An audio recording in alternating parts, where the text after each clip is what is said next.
पुस्तक जीने की राह का पेज नंबर 53। तंबाकू की उत्पत्ति कथा। एक ऋषि तथा एक राजा साढ़ू थे। एक दिन राजा की रानी ने अपनी बहन ऋषि की पत्नी के पास संदेश भेजा कि पूरा परिवार हमारे घर भोजन के लिए आए। मैं आपसे मिलना भी चाहती हूँ, बहुत याद आ रही है।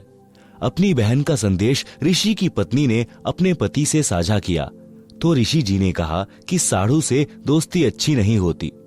तेरी बहन वैभव का जीवन जी रही है। राजा को धन तथा राज्य की शक्ति का अहंकार होता है। वे अपनी बेइज्जती करने को बुला रहे हैं, क्योंकि फिर हमें भी कहना पड़ेगा कि आप भी हमारे घर भोजन के लिए आना। हम उन जैसी भोजन व्यवस्था जंगल में नहीं कर पाएंगे। यह सब साढ़ू जी का षड्यंत्र है।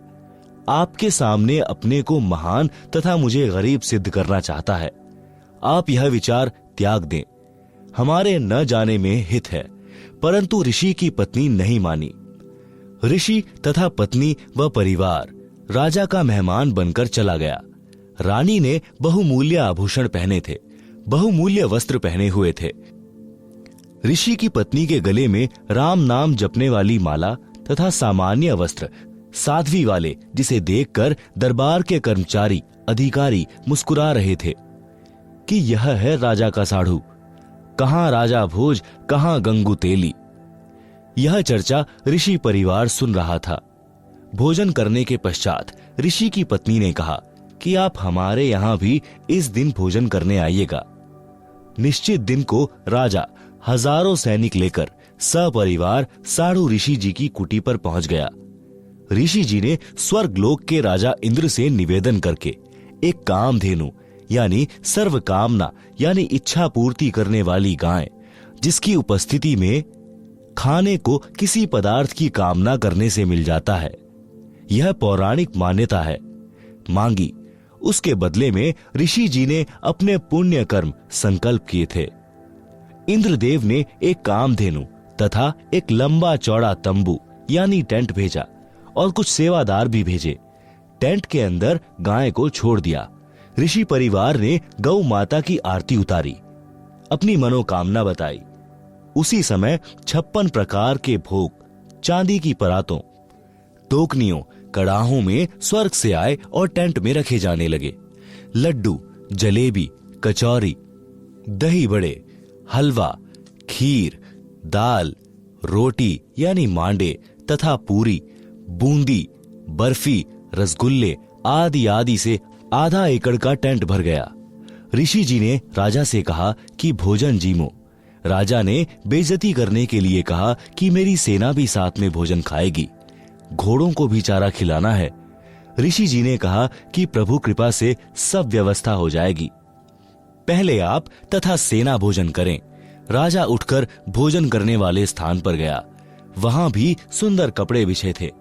राजा देखकर आश्चर्यचकित रह गया।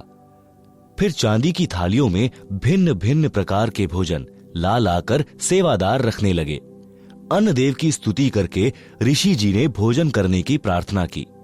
राजा ने देखा कि इसके सामने तो मेरा भोजन भंडारा कुछ भी नहीं था।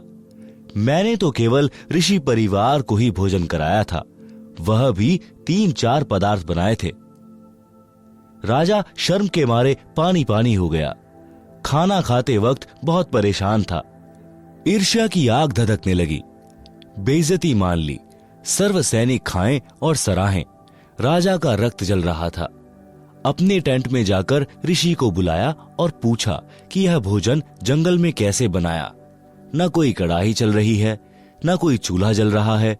ऋषि जी ने बताया कि मैंने अपने पुण्य तथा भक्ति के बदले स्वर्ग से एक गाय उधारी मांगी है। उस गाय में विशेषता है कि हम जितना भोजन चाहें तुरंत उपलब्ध करा देती है। राजा ने कहा कि मेरे सामने उपलब्ध कराओ तो मुझे विश्वास हो। ऋषि तथा राजा टेंट के द्वार पर खड़े हो गए। अंदर केवल गाय खड़ी थी। द्वार की ओर मुख था। टेंट खाली था, क्योंकि सबने भोजन खा लिया था। शेष बचा सामान तथा सेवक ले जा चुके थे। गाय को ऋषि जी की अनुमति का इंतजार था। राजा ने कहा कि ऋषि जी, यह गाय मुझे दे दो, मेरे पास बहुत बड़ी सेना है, उसका भोजन इससे बनवा लूंगा। तेरे किस काम की है? ऋषि ने कहा, राजन, मैंने यह गौ माता उधारी ले रखी है, स्वर्ग से मंगवाई है। मैं इसका मालिक नहीं हूं, मैं आपको नहीं दे सकता। राजा ने दूर खड़े सैनिकों से कहा कि इस गाय को ले चलो। ऋषि ने देखा कि साढ़ू की नीयत में खोट आ गया है। उसी समय ऋषि जी ने गौ माता से कहा कि गौ माता, आप अपने लोक, अपने धनी स्वर्गराज इंद्र के पास शीघ्र लौट जाएं। उसी समय कामधेनु टेंट को फाड़कर सीधी ऊपर को उड़ चली। राजा ने गाय को गिराने के लिए गाय के पैर में तीर मारा। गाय के पैर से खून बहने लगा और पृथ्वी पर गिरने लगा। गाय घायल अवस्था में स्वर्ग में चली गई। जहां जहां गाय का रक्त गिरा था, वहीं वहीं तंबाकू उग गया। फिर बीज बनकर अनेकों पौधे बनने लगे। संत गरीबदास जी ने कहा है कि तमा प्लस खू रहे हैं जगत गुरु तत्वदर्शी संत रामपाल जी महाराज द्वारा लिखित पुस्तक जीने की राह का पेज नंबर 54। भावार्थ। भावार्थ है कि फारसी भाषा में तमा गाय को कहते हैं, खू खून यानी रक्त को कहते हैं। यह तमाकू गाय के रक्त से उपजा है। इसके ऊपर गाय के बाल जैसे रूंग यानी रोम जैसे होते हैं। हे मानव, तेरे को 100 बार सौगंध है कि इस तमाकू का सेवन किसी रूप में भी मत कर। तमाकू का सेवन गाय